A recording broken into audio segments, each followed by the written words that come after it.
What's up, nation? Welcome to another edition of the Wise Take NFL First Look Picks video. We are here to talk about Week 8. It's already Week 8 in the NFL. We're halfway through, just about halfway through the games. Obviously, I think it's, 16 games in regular season, 17 weeks. Everybody gets a bye, and we're in Week 8. So for some of these teams, it's going to be their halfway point. Some of these other teams that already had their bye, not quite the case. But either way, a lot to talk about. Week 7 was not a very good week for me. So after having two really strong weeks back-to-back, and overall a very good NFL season, I did have a reality check last week. Did not have a very good week. So I'm excited to bounce back. I still love NFL. Still think there's plenty of opportunities. All the teams are still playing for something.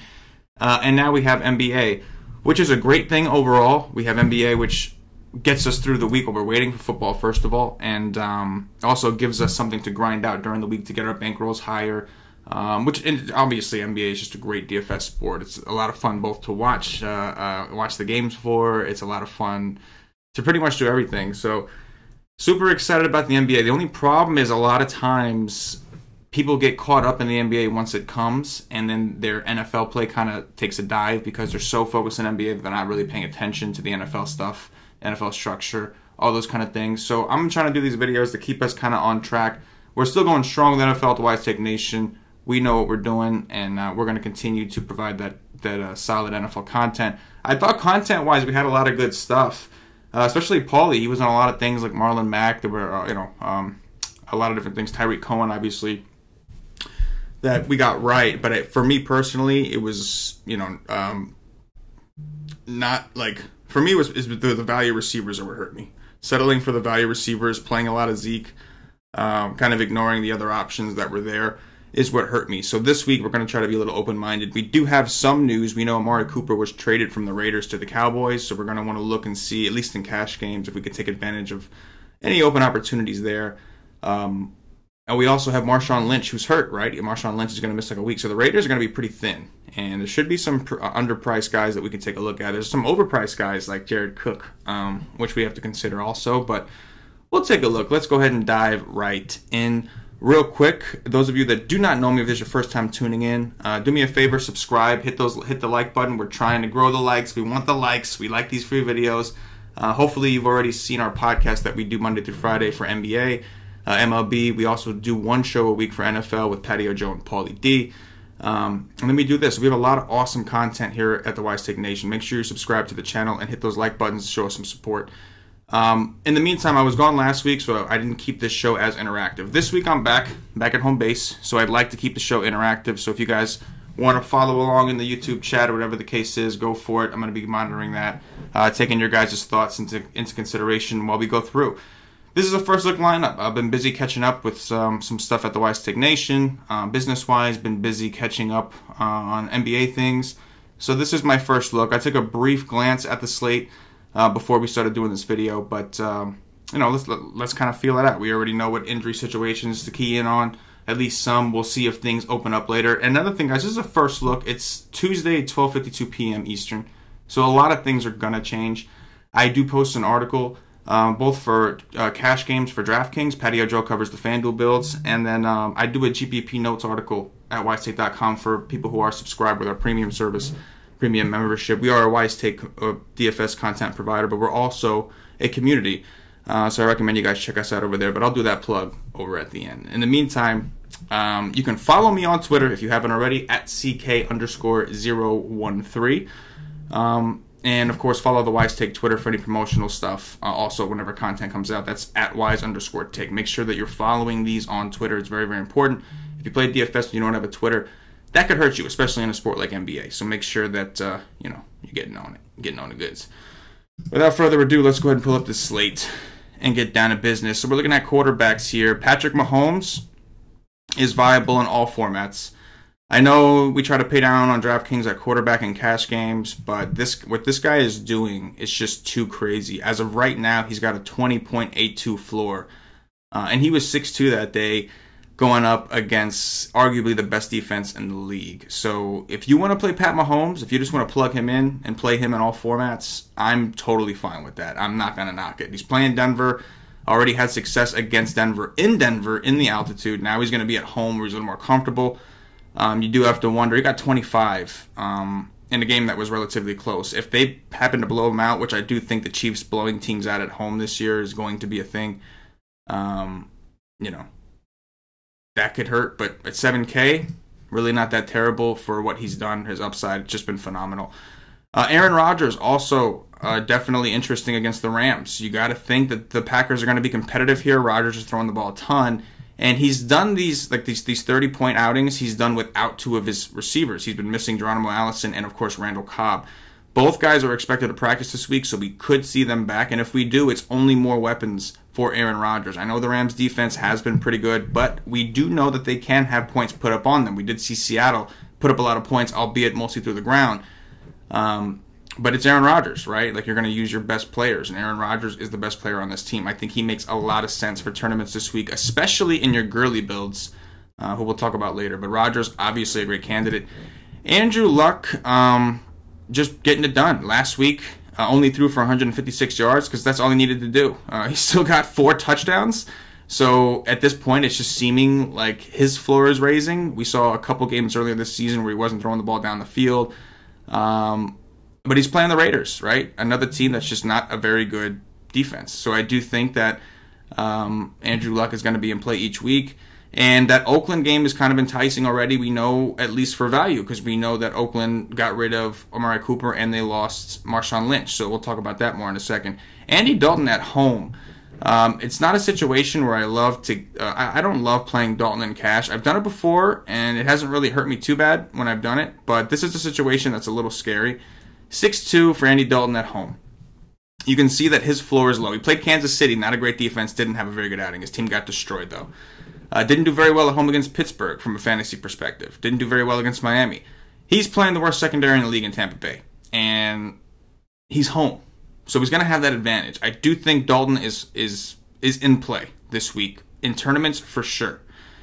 In cash games, it's a little scary. I'll admit that. Definitely a little scary. Especially when you have Ben Roethlisberger, who we know plays well at home at 6-1, right under him, who has been a little more consistent and shown us a little bit more of a ceiling. So I like Dalton. In general, a little worried about ceiling, though. I do like Ben Roethlisberger. Trubisky has been destroying DFS-wise. So in real quarterback standards, not so sure. In DFS standards, he's been smashing. He's going to play a Jets team, though, that secondary has been pretty impressive. I mean, Adam Thielen had his way, but Kirk Cousins did not. Cousins had a decent game, but he did not have a monstrous game. What I like about Trubisky is he is running the ball. 6 rushing attempts against New England, 81 yards. 8 rushing attempts against Miami, 47 yards. 3 for 53. Like, the guy's running. He had one game where he had less than 20 rushing yards. So I do think Trubisky is an option, even though I'm not crazy about that game as a whole. Jameis Winston on the road against Cincinnati, don't mind it, but you can see quarterback is fairly deep this week. Jared Goff, only 6K against the Packers. Because Gurley's doing so well, Goff's floor is kind of low. You can see against Denver. That was at Denver. Gurley just completely smashed this game in 8.44.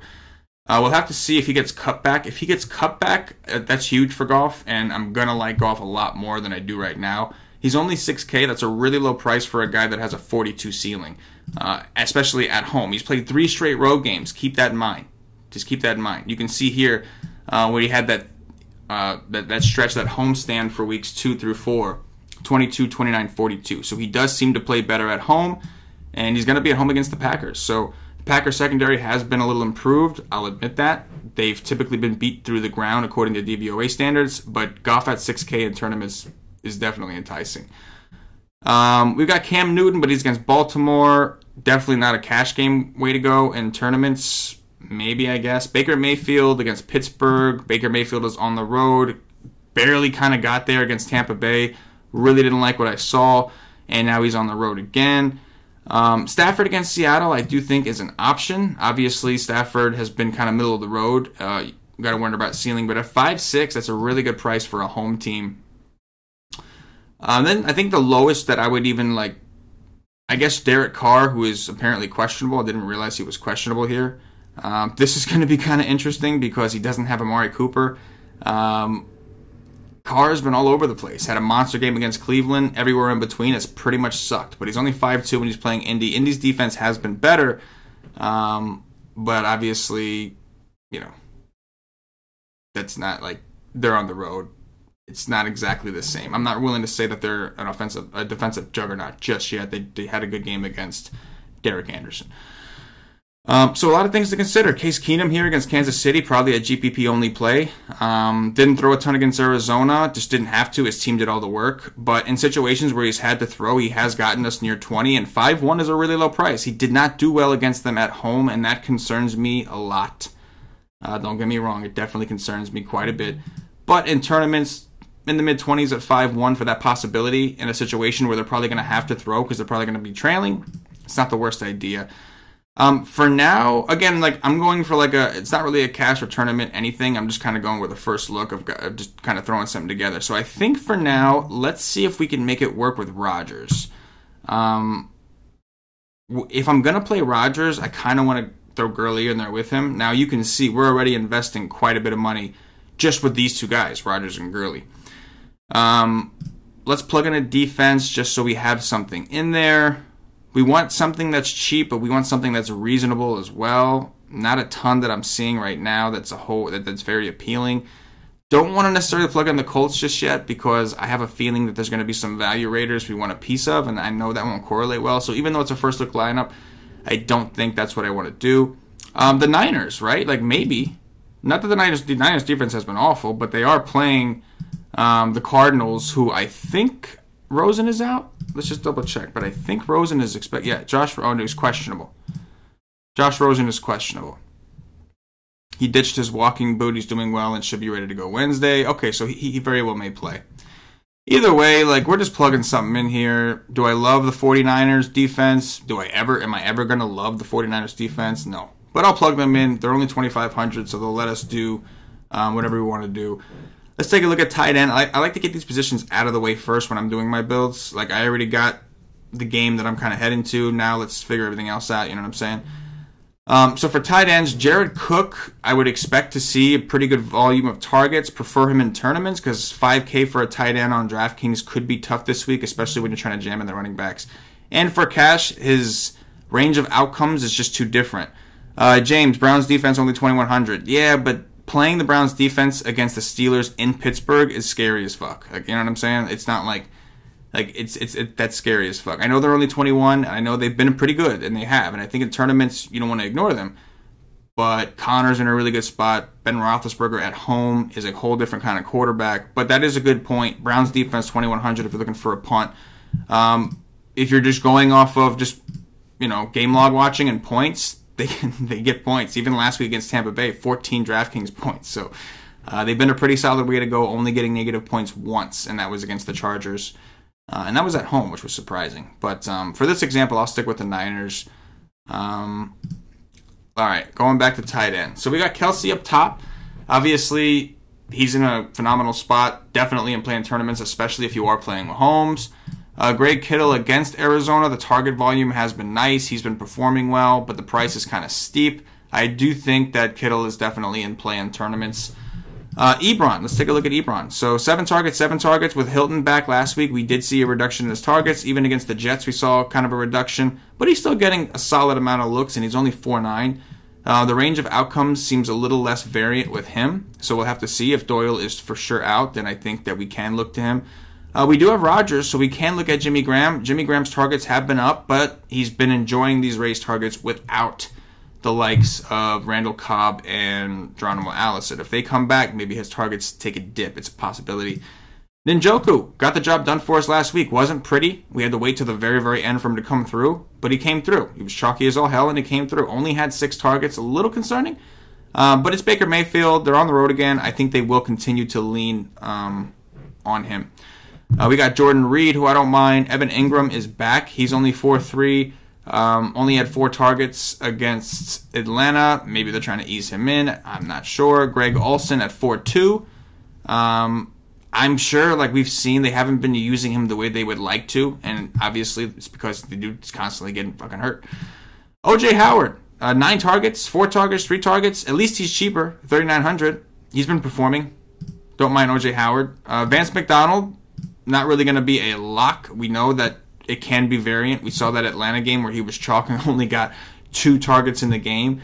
Of course, trolled everybody by bouncing back the next game and getting his fair share. CJ Uzama or whatever. Only 2 targets, so like he's doing okay, but his price is up a little bit. I like the matchup against Tampa Bay. Price is up a little bit, and there's a possibility he only gets 2 targets. Now, I think the reason he got 2 targets here was because the game just was so out of hand that they were trying to throw the ball down the field. He still got a touchdown, so I really don't mind CJ Uzama. I don't like the fact that they raised his price. So I'm not loving a ton at tight end. In tournaments, it might be a good week to just spend up for the Kelseys or the Kittles or maybe even the Cook in tournaments.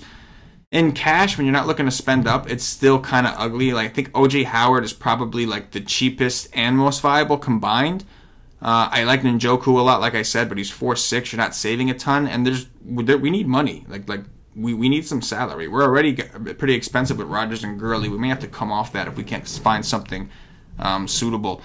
Let's see. For this example, I guess we could go with like a I don't know. That's kind of seems kind of too up and down. Let's go with O.J. Howard. Let's plug in O.J. Howard at 3,900. I think that's somewhat safe. He's splitting snaps with Braid a little bit, but we know that Winston is leaning on his tight ends. They're going to be on the road. I expect him to do the same. We'll go with him. He's only 3,900. He's not going to kill us. Now running backs. This is the position, right? Like this is the position we typically need all that money for. This is going to be tough. Looking at running backs, we plugged in Gurley because we have Rodgers. We could change this out, but obviously it's hard to take away from Gurley, at least in cash games. In tournaments, do you have to play Gurley? The only time he'll kill you is if he puts up like a 39 or a 40. And even that week, you didn't really need him because Melvin Gordon did the same exact thing at a much cheaper price. So I don't necessarily think you need Gurley in tournaments. In cash games, though, it just seems easier at this point to take your 30 points and move on. But there are a lot of running backs this week. Last week, running back, the top tier was kind of ugly, and that's what happened. I think we talked about it. It was kind of ugly up top, and it didn't work out. It kind of fell through. Saquon Barkley is at home against the Redskins. The Redskins, one of the worst teams in DVOA against running backs. Tell that to Zeke, who just got stuffed by them every single fucking play. But we know running backs at home have a stronger correlation. Saquon Barkley is a huge part of this team. Last 2 games, 12 targets against Philly, 10 targets against Atlanta. That is a lot of points. I do really, really like Saquon Barkley this week, even though the Washington defense appears like when you watch them against the run, they've looked a lot better, like watching them, than their DVOA indicates. DVOA has them like ranked 30th. Maybe they'll go up because of the game against Zeke. But 8.8 for Saquon Barkley does seem appealing, especially when you consider the fact that he has similar upside to Gurley. The Gurley ceiling this year was, I think, 39, and Barkley put up a 40 against the Eagles. So these are all things we have to consider. He's getting a lot of work in the pass game as well. So I really like Saquon Barkley, and we're saving a lot of money if we come down from Gurley. Gurley's floor does seem a little bit higher. His worst game this year was a 25, whereas Barkley's was a 22. It's just really similar. I think, as a matter of fact, it's enough to make me want to go over to Saquon. So I do like Gurley, don't get me wrong. I do like him. And if more value opens up, and if we can get to him, I'm all for it. He's been getting about 5 targets, 6 targets a game, so I'm totally fine with it. Jason Sullivan, do you think Connor will smash this week? I'm from Pittsburgh, and they're pumping him up all over the media because Bell is coming back. Yeah, I'm curious to know what the fuck is going on with Bell. Like, even if Bell comes back, I know he hasn't been there yet. So, Bell contract dispute, won't report to the Steelers this week. So, he was supposed to come back during the Week 7 bye, and he didn't do it. So, I don't know. He has an open line with communication with the Steelers. Based on their team, will use a 2-week roster exemption if he rejoins. The trade deadline's not until next Tuesday, so there's a possibility he gets traded. I mean, it looks to me like Connor is still the guy there. So, yeah. I love Connor this week. 7.5?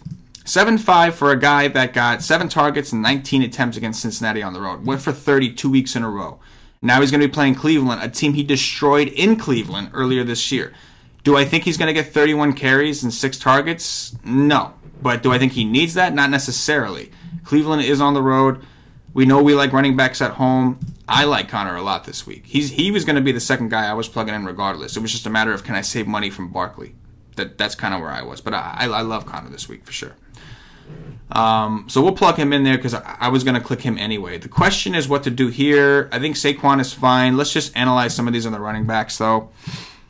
So Gurley, Saquon, definitely the two spend-ups that I'm looking into. Kareem Hunt, tournaments, definitely in play. He's getting more targets. 6 against New England, 6 against Cincinnati. That's what he's been missing. He's gone for over 30 DraftKings points twice. Almost against Denver the first time. Just under 30. That would have been 3 out of his last 4, which is awesome. He's only 7-1. He's cheap. He's at home. He's playing Denver, a team that we have seen getting sliced up by running backs. We saw, who was it? Gurley had a monster game. That was the 40 burger, I believe. We saw Crowell and Powell both tear these guys up on the ground. There's a couple other guys I'm missing, I know. But point is, Denver has been really bad against the run, and Kareem Hunt is only 7-1. He's another viable option. The problem is, if we go there, now we're looking at all value receivers. So we have to know, maybe we could drop down from Rodgers. Maybe we can, in tournaments, you could take a shot, not play Barkley, and take a shot on one of these other mid-tier guys. It's definitely an option. But for this particular build, let's just see where we can go. Looking at the running back. So Kareem Hunt, definitely an option. Mixon is even an option. Mixon is probably my least favorite of all the guys. It just seems like his floor is kind of up and down. So it's hard for me to click Mixon over a Connor, over a Kareem Hunt even, with the targets coming back and a better matchup as far as running goes. We want to attack Tampa Bay through the air. McCaffrey, I don't mind at 7K because it's a really good price, but he does have a very tough matchup, and we have kind of seen his production dip a little bit. Both games were on the road. We know running backs do better at home, and he's the perfect example of that. At home, he's done a little better. Yeah, he had a great game against Atlanta. That was just a matchup thing. Only got 8 carries, but he had 15 fucking targets that day. He's playing Baltimore, much better defense. 7K is not a bad price, though. David Johnson against San Francisco. We just haven't really seen a ton of ceiling from him. 6-7 is a really good price, and I'm fine with it. I'm not going to use him in this example because we have the Niners defense technically plugged in there. But I'm not opposed to DJ this week. Not against San Francisco. I will say this. San Francisco is typically a team you want to attack through the air. So I think if DJ's going to have a monster game, they're going to have to throw the ball to him a little bit. And they have not been doing that. But it's still DJ, one of the most talented backs. San Francisco defense is not a very good one in my opinion, so I'm okay with him. Tyreek Cohen at 5-8 against the Jets. Cohen is getting there 3 games in a row. He's getting targets, 7, 7, 8. I'm fine with it. His price is starting to come up, and he's not getting enough carries. Like, the total touches aren't really adding up. He's coming a little scary. So I'm okay with Cohen, but I'm not super in love with him. Christian Thompson. Marlon Mack had a huge game. Probably going to hop off him this week. He did really well against the Jets. Didn't get enough looks. Got the looks against Buffalo. He was at home that game. I'm okay with Mack, but if everybody else is going to jump on him chasing the 34-point outing, I don't think he's going to do another 34-point outing. I'll probably back off a little bit, but I'm not like totally against him. I don't think it's the worst idea. Kerryon Johnson had a pretty big game. Probably should have been bigger. Had a couple touchdowns vultured by Blunt, who just looked awful. And it was a damn shame that they wouldn't just give Kerryon the ball. I didn't play any Kerryon, and I still felt bad for the guys who rostered him. But against Seattle, don't mind it. Do expect Seattle, though, to be the ones that try to run the damn ball. So we have some interesting options. We have anybody cheap we can look at. So you got Chubb at 4-7. Problem with Chubb is he's not going to get a lot of targets. They got Duke Johnson for that. A 14 at 3-6 wasn't that bad. A 14 at 4-7 isn't terrible, but in tournaments it's not exactly great. 18 carries against Tampa, that was nice. 80 yards, that was nice. Got a touchdown, that was good. But on DraftKings and PPR, we want targets, and he's just not a guy that's going to get a ton of them. So I'm okay with Chubb, but I like Connor more, and I don't like to take 2 running backs in the same game. They don't typically correlate well. Doug Martin at 4-4, right? We got to see what's going on. He's at home. We like home running backs going up against Indy. He's 4-4. Should get a lot of volume. A little concerned about the targets, though. I think Doug Martin's going to be the every down back. On a PPR side, I think we're looking at the other guy. And keep in mind, we're down to Amari Cooper, so there's some targets to go around the passing game. So what we really want is exposure to the Raiders' passing game through these value guys. You can take a look and play the game with Chris Carson and all those Seattle running backs. They've been doing really well, but it is kind of playing a game and guessing at who's going to be the one to eat. But while we're down here, Duke Johnson is one guy I don't mind because the targets. 4 targets last week, not as high as we wanted, but we know that he's the guy they're going to throw to, not necessarily Chubb. But there is one guy. Okay, so 4-2 Jalen Richard against Indianapolis, whatever. Not a guy that's going to get a ton of carries. That's not really his game. But look at the targets: 8, 6, 5, 7. So he's cheap and he's going to get a lot of targets. I like this, right? I think that he's cheaper than Chubb. What's the ceiling? I don't quite know. But I know that we need some value to be able to afford some other receivers, and I know he's going to help us. So I'm tempted to go there. I've heard a lot of buzz about him. I've heard a lot of people talking about Richard. So it's not like I'm just sitting here like, I've been hearing the buzz. And at first, I didn't understand it with the attempts. Now I kind of get it. He's going to see some more attempts because he's out, because Marshawn Lynch is out. And the targets have been there. And now he's clearly the pass-catching back. And now you got to take away Amari Cooper. So it just seems to me like he's going to get a lot of targets. I wouldn't be surprised if he had 10 targets or more this week. What is he going to do with those targets? I'm not sure. But the Colts are all the way across the country. And if we need to save money in the flex, I can live with this. Let's see what else we can do. So we have Rodgers here. So in the back of our mind, we're looking for a receiver to kind of complete the stack. Devontae Adams at 7-9. I don't hate it. What about Murray? Which Murray? I'm assuming you're talking about... Jason, which Murray are you referring to? Just refresh my memory here, man, while I scroll through here. So pop it in the chat, and I'll take a look at him. In the meantime, I'm going to move over to receiver. But to just clarify which one you're referring to. Because I don't seize it.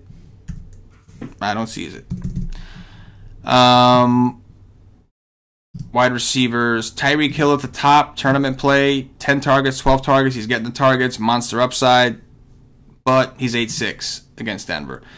Antonio Brown, another awesome spot if you can afford him. Didn't like the 6 targets against Cincy, but I do like the production. Over 100 yards, a touchdown, 24 DraftKings points, and he only got 6 targets. That's not something that's going to happen all the time. He's a double-digit target kind of guy, and we should see that.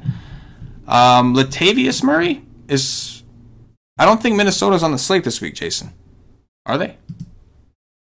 Yeah, I don't see them on the main slate. This is the main slate, Jason. I'm pretty sure that Minnesota is not on the main slate, right? We don't see Thielen up here, right? Yeah, okay. Just wanted to make sure. But yeah, they're not on here. AJ Green. This is a phenomenal spot for AJ Green, who they have been throwing the ball to a shit ton. So it looks like they've been making a conscious effort. In the beginning of the season, look, 8, 9, 8, 8. Not terrible, but not AJ Green status targets. His last 3 games, double digits in all 3. AJ Green at 8K stands out to me a lot. We haven't seen a ton of ceiling other than 1 game against Baltimore. But this is Tampa Bay, the worst secondary in the league. AJ Green at 8K at home is very, very, very attractive to me. Adams, for this particular build, is interesting. Problem is, we have to see. He's gotten 30 points in a row with his teammates out. With his teammates in, we kind of saw him 19, 20, 18, 16, so we don't really know exactly what to expect. It's all good, Jason. It's no problem. I appreciate you participating. So I like Adams, 7-9, though. When all his guys are coming back, the price is shown. Like, his price did go down from 8-7 to 7-9, and this is a tougher matchup. It will be. But we do have the Rams secondary is a little banged up. They went out and got to keep Talib, and he's out. So Adams, I got in the back of my mind. The problem is Adams is kind of trending the other way. He's got 2 receivers who are coming back, whereas the other guys, you know what I'm saying? And his price is, I don't know. His price is up there. Odell Beckham is 7.5. He's going to be, he should see some Norman. I think at 7.5, this is a phenomenal price for him. I really do. I don't like the Giants' offense. I don't like what I'm seeing from Eli. I think he's awful. But 7.5 for Odell Beckham, one of the most talented receivers in the league. 7-1. That was a 1-game slate against Atlanta. 7-8 against Philly didn't really work out well. He was 8K against Carolina. That worked. He's definitely appealing, but not a cash game play by any means. Kind of coming down the line here. If Cooper Kupp does play, 6K still feels relatively cheap. He didn't play against the Niners. We'll have to see. If he does come in and play, which we don't know, 6K seems like a pretty good price, especially to bring back like a Rodgers-type build. But I think what we really need right now is value. I think that's what we really need. Let's take a look and see if we can find any value receivers. Is there any spots on the slate that we know we want to attack? I mean, the Giants just lost Eli Apple, right? Pretty sure the Giants, yeah. Nick Lawrence mentioned at the top of the chat as well. Apple traded to the Saints. So Eli Apple's gone there. Problem is Alex Smith. Now we're looking at Alex Smith. So that's a maybe, but, you know, not a preferred option. I think we'd all prefer to find someone else. Let's take a look at the Raiders, I guess, and see if there's any value there. We already got Richard, so if we find somebody better, we'll pop him out. But, I mean, Jordy Nelson, is he going to see an increased amount of targets? He's kind of been up and down, right? His last game was terrible. His floor is super low. Maybe they use him more. Do I think Odell Beckham and Josh Norman get into a fight this week? It's possible. I don't think so. I think they're over that. I think they're both. You know, when you have a situation like that and you see it on film, I don't know. In my opinion, it kind of makes you feel like why did I do that? It's almost like an embarrassing kind of thing. Like, why did I do that? Like, why did I let things go that far? So I don't expect him to get into a fight this week, no. But it is a possibility. It is a possibility. And if you roster Odell at 7.5 thinking you got a great price and he gets ejected for a fight, that would not be pretty. But either way, Odell's a tournament-only type play. So Jordy Nelson against the Colts. We've never seen Nelson get double-digit targets. But, I mean, he's going to be the number one receiver. What does that mean? I don't know. We didn't see Cooper get 1 million targets either.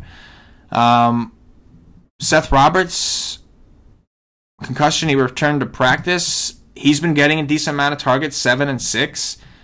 He kind of seems appealing to me, right? Just considering the fact that we expect to see more of this to go around. He's only 3-4. He did return to the practice field on Monday, so he's a possibility. Bryant, not getting a ton of targets. We know he's got ADOT, right? They're going to throw him. He's going to start wide receiver across from Jordy Nelson.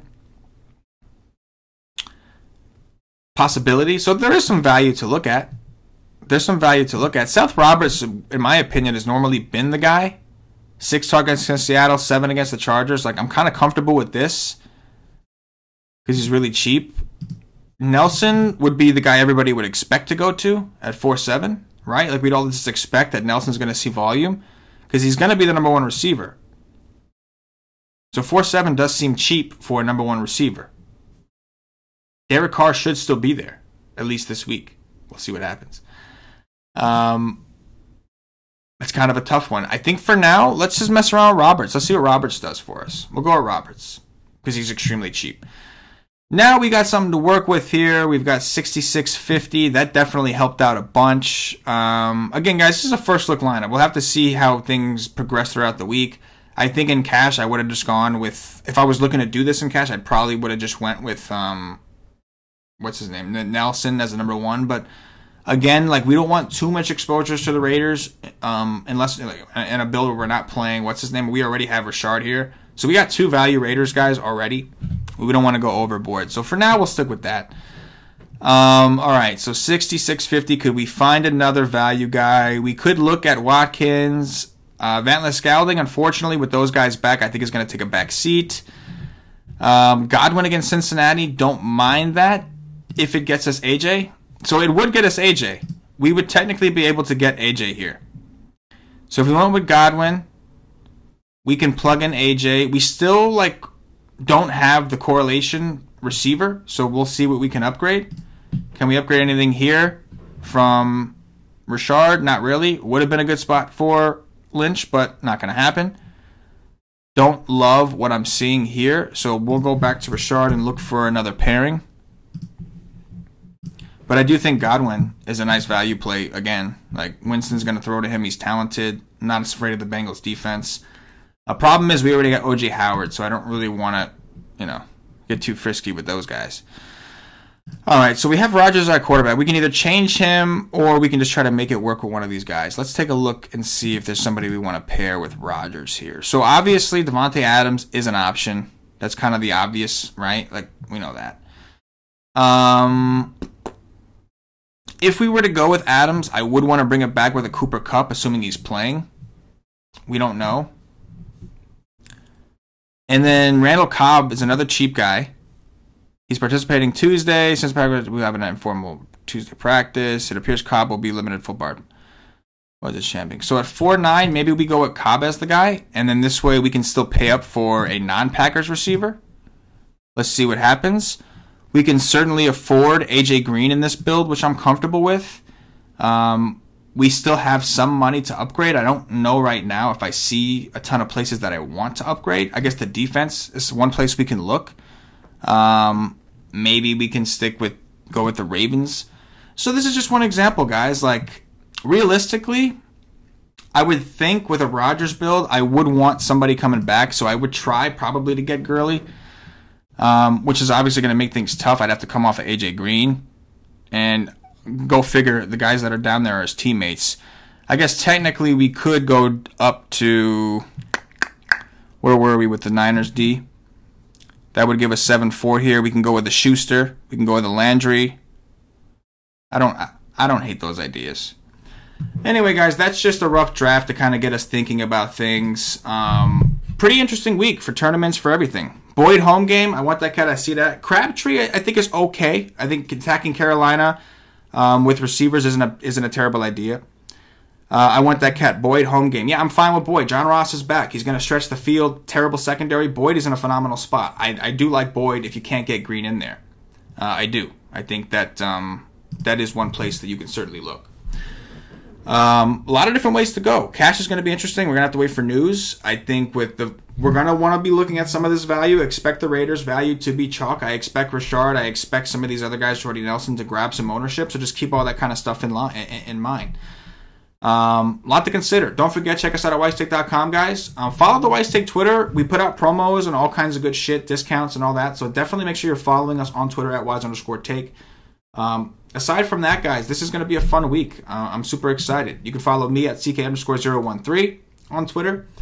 My article will be out at wisestake.com end of the week. Usually Saturday is when I like to post it. I do update that on Sunday mornings when news comes out and things like that. So make sure you're getting. We got Paulie D writes an article for tournaments. I write a cash game DraftKings article and tournament notes to help you guys out with my core, all that kind of stuff. I like to find a core, anywhere from 2 to 4 players that I'm going to have pretty much in every lineup or close to it, and then rotate that with different stacks and things like that. Because the stacks are the ones that I think have the most variance and range of outcomes. But if you can find the right core and that shit goes off, you're in a really good spot. That's how I did it when I did win the $7,000 a couple weeks ago. It was just find your core, rotate it, and every single lineup will do pretty well. Baldwin, maybe. Still got to see the targets come back. They seem to be very run heavy. But yeah, Boyd is definitely a strong play in the mid-range. He's having a phenomenal year this year. But anyway, guys, check us out at wisestake.com. As far as this video, subscribe to the channel if you're just finding us. Please subscribe to the channel. We just broke 3,000 subscribers. We've worked really, really hard for that, and we're looking to break 5 as our next goal. So let's get it. Let's get up to 5,000 subscribers. Also, hit the like buttons, man. These things mean a lot. It goes a long way with us. If you're watching on Twitch, give us a follow there, too. Do all the right stuff. But if you're watching us on YouTube, make sure you hit the like button. It really goes a long way. We do NBA podcasts. If you're new to the channel, we do NBA podcasts. We do an NFL podcast. This is a first look video. We do a podcast that is also going to be on YouTube, Podbean, all those platforms. We're on Facebook. You can find us on Facebook. Whatever platform it is, come rock with the nation. I do recommend if you check us out at wisestake.com, whatever package, you can try us out. We have week passes, day passes, all different things you can try out for different sports. But once you try it out and you see how good the content is, and you will, and you're going to love it, definitely get yourself a plan that has access. Don't continue to get the day passes. Try us out with the day pass. You're paying more anyway. Then save yourself some money and also get access to the Slack chat, because that's really, really where a lot of this hands-on stuff goes. Our members are constantly talking to each other. It's a community, and that's what makes it a community. We have injury feeds that go through there. And, of course, our analysts are in there constantly. Casting DFS, Paulie D, all the guys are in there. Our hockey guys have been awesome. Shout out to them. If you play NHL, our hockey guys do release NHL articles for the slates, and they're in the Slack literally holding people's hands to help them out, answering questions. They've been phenomenal. We've already had 2 I think 10K winners in hockey. We've had 10K winners in NBA. We got a lot of shit going on. So make sure you're a part of the nation. Either way, if all you want to do is just check out the free stuff, that's fine, dude. It's fine. You can still support us. Just subscribe and like. That's all we ask. I'm going to get up out of here, guys. If you have any questions, hit me up on Twitter. If you're a member of the nation, hit me up on Slack, and I will definitely try to address it. But that's our first look.